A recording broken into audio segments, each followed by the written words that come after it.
That's awful. Yeah, that shouldn't happen. I'm really shocked. Yes, and you still love your new gadgets?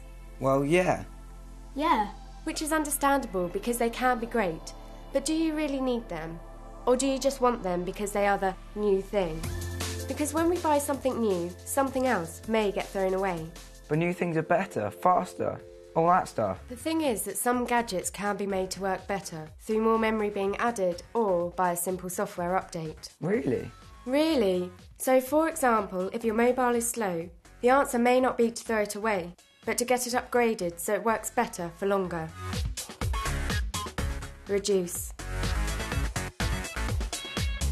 If we did this all a bit more, it would reduce the amount we threw away, which would be good for the environment. Another way is to reuse things. We can either do this at home or get other people to help us. Reuse. Can you think of anyone who might need that unwanted phone on the desk? Granny's phone is ancient. It hasn't even got a camera on it. You could give it to her. And if you can't reuse in your family or friends, other people can help your old gadgets find a new home. There are places in the UK where unwanted phones and other gadgets are tested, cleaned, and the memory boards are wiped. If the phones are good enough, they can be used by a new owner, here or in other countries. This can enable them to keep in touch with their friends and family, or even help them make their business better, like selling their crops for the best price. So a phone that could have been sitting in your drawer can help someone thousands of miles away to have a better life.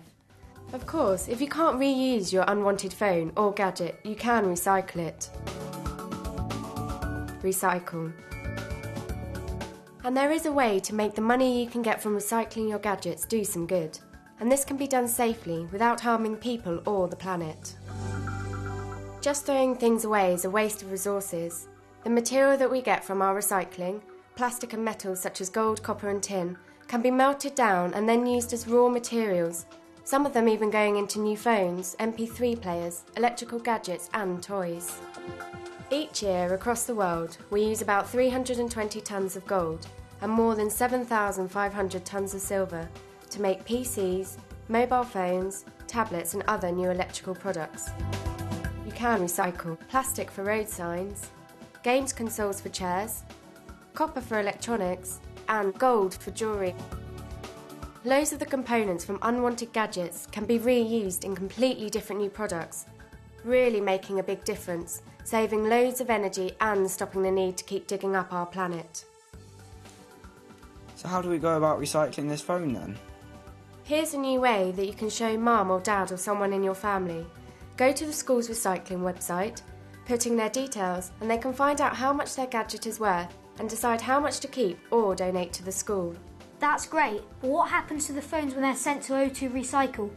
We decide if they can be reused or recycled and look at how much money that it may be worth, helping your school to get more of what it needs. Wow, I never knew you could recycle so much and get money for it. And the chips can be reused in toys. Thanks for doing your bit.